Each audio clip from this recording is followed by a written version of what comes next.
sa aking tahanan dito sa Naga City, Philippines. At ngayon namamasyal ako rito sa Robinson Malls para libangin ang nararamdaman kong lungkot sa aking buhay. Kasi pag nalulungkot ako, lagi ako rito para mawala at para makalanghap ng malamig na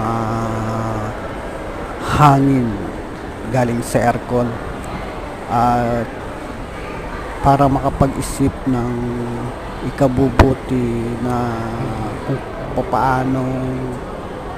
kung paano kumuha na pang-araw na buhay. Hindi parang madali siyang isipin kung anong dapat gawin ng isang tao pag narito ako. Sa akin lang pero sa totoo lang talaga pag nandito ako parang nawawala ang lahat ng aking mga problema kasi masaya dito na